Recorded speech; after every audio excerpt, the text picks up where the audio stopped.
Ladies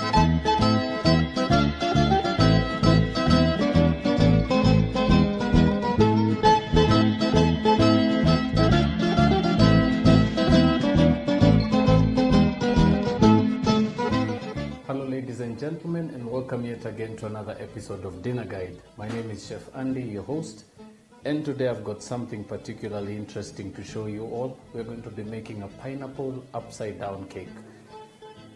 Particularly for this recipe, I've chosen to give it a twist in that, being that it is the month of love, it is the month of February, it is actually just one of the many beautiful desserts you may want to make for you, your kids, or your family, or your loved ones right at home. So I'm going to start off by introducing the ingredients, and then we're going to proceed on. And I'll start from the front with some beautiful brown sugar, a bit of butter there, unsalted butter, some nice pineapple slices there that we actually cut the centers out. I've also got some flour, a bit of milk, some strawberries, some sugar, some salt, some baking powder, and lastly, one piece of egg. I also have something here at the back, which is a non-stick baking dish that we are going to be baking our dessert in. So definitely is one of the many things that come crucial with this recipe. So we're going to go into a short break now, and I'm just going to wait it off, and when we do come back, we're going to dive right into it, and I'm going to show you how easy it is to convert these very simple ingredients into a cake you and your loved ones will enjoy. So don't touch that dial, we'll be right back.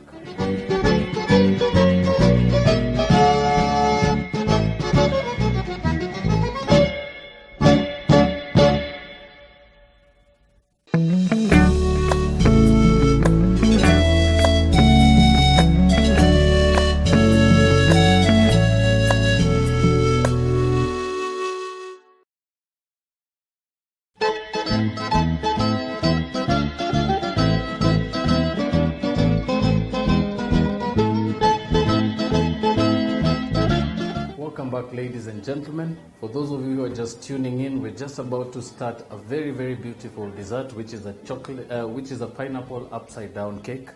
And first off, we're going to start by caramelizing our pineapples. And for that, you'll need some simple ingredients, some butter, some brown sugar, and of course your pineapples. So we're just going to go ahead and start by heating up our pan. Now, one particular thing I could share with you about making a pineapple upside down cake, there's so many different techniques to doing so. You can actually melt the butter on a tray in the oven and then just sprinkle some sugar and some pineapple and bake them till they're golden brown. But because we're actually doing it as a demo, I'm going to show you one that is a little faster, a little easier, and definitely one that's definitely going to give you quite some passion when making it and actually just fill the room up with some beautiful aromas. So we're going to start off very, very simply by adding our butter into the pan. So I'm using unsalted butter for this particular recipe, but if you do manage to, if you don't have unsalted butter available to you and you probably have just a salted one available, you can actually skip out on the salt in the recipe because it could actually be too salty for your liking. Right, so I'm going to start off by melting the butter in the pan. And just as soon as we're just about ready to see that nice knob of butter disappear from that center of the pan, we're just going to grab some brown sugar and just sprinkle those all around the pan, basically starting the caramelizing process.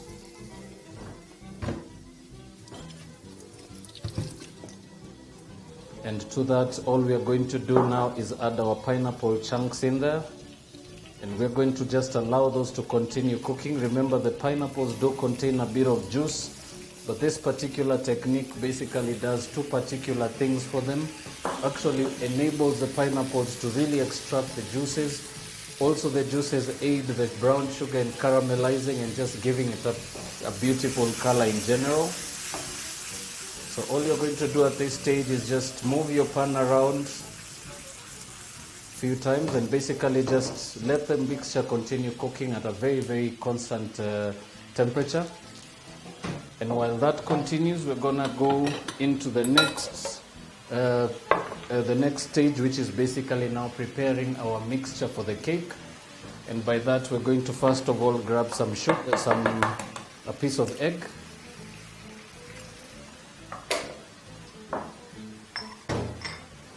Next up, we're going to grab our sugar. And all you need to do at this stage is begin to whisk your mixture.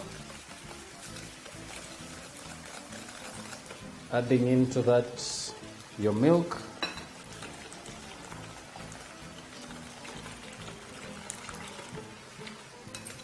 Just be sure to scrape off the excess that is on the sides. And now last but not least, always have a sieve or a good strainer handy before you actually add in your flour.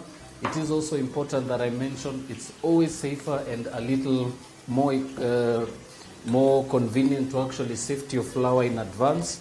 This particularly helps you eliminate any chances of having some foreign bodies or just some lumps in your flour. So we're going to just add our flour to the bowl with a bit of the salt and the baking powder. And I'm just going to continue to sieve that through. And of course, discard anything that remains. And now you can actually start to get that beautiful caramel pineapple flavor coming in now. So basically what we're going to do at this stage is we're going to just flip them around. And be sure to be very careful when doing so because the sugar is hot and you could actually burn yourself. Right, so you can see the nice beautiful caramel color coming through. I'm actually now going to leave it at very, very low heat and allow it just to continue to the very end. But as that continues, I'm also going to share a trick with you which I particularly like to use. Just the way you do with cherries, you do with strawberries. So just pick a couple of strawberries that you can actually be able to squeeze into your pineapples like that. And just allow those to start caramelizing as well. I'm just going to select some of the smallest pieces we can find. There we go. Right, so basically at this stage, all you need to do now is just allow the pineapples to continue just absorbing the rest of that sugar in the pan. As well, you're just going to allow the strawberries to just start really softening in there and just really just making their place in between the pineapple slices. And all you're left to do is just give that a few minutes to continue and just finish off with your mixture by now adding your flour in small amounts and using your whisk to combine the rest of the mixture.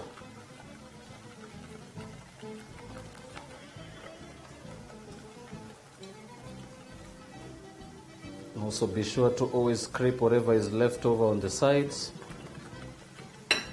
and then proceed to the very end. And one particular tip I would give most of you is when you're adding in your flour to a liquid mixture, always add it in small amounts. Remember, you're also trying to avoid creating any lumps in there. And it's actually particularly the reason why I always insist sift your flour before you actually add it into anything that you're working with. It will actually make it much more easier to combine all your ingredients together. Right, so our flour is in. Just going to proceed to continue mixing that. Now something also to remember at this stage, you should actually by now have your oven preheated. Mine is actually preheated and set for 200 degrees centigrade. And now your nice thick cake mixture is just about ready.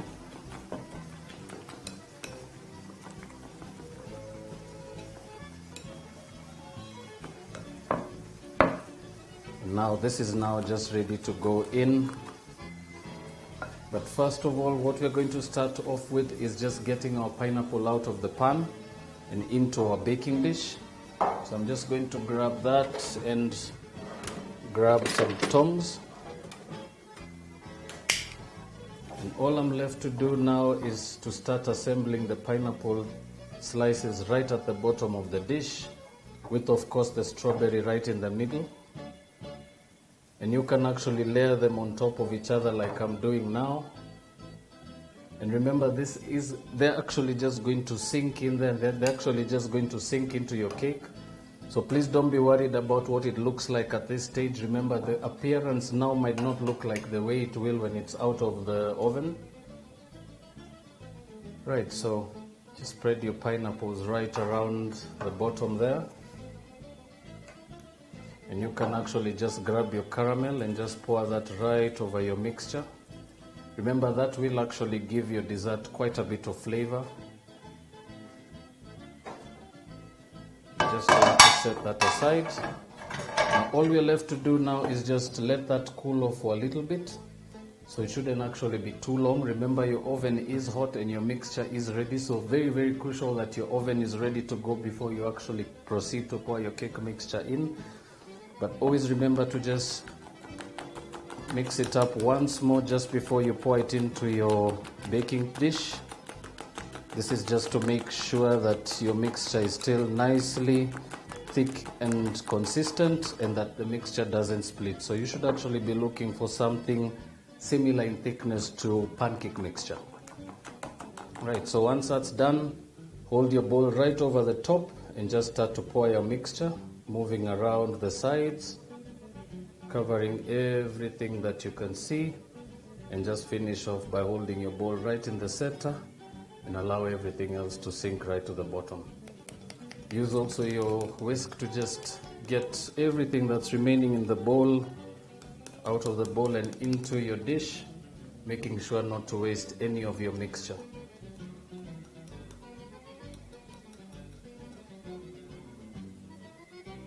Right, simple as that. And now all we're left to do is just throw that in the oven for about 25 to 30 minutes at about 200 degrees. And we're just going to allow it to continue cooking. And we're also going to slide into a short break. But before we do so, I'm just going to slide that in there and allow that to continue. So we're going to take a short break now, and when we come back, I'm going to take that out of the oven, and you're basically all going to be able to see what our pineapple upside down cake looks like. So please don't touch that down. We'll be right back.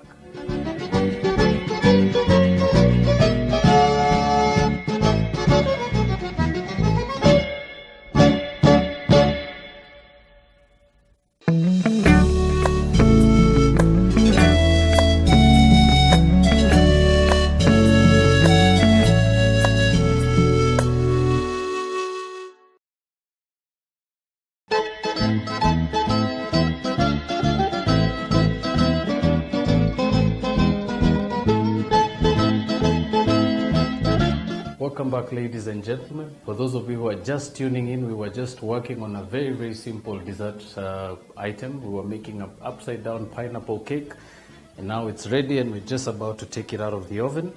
So I'm just going to just grab my oven gloves and pull that out real quickly.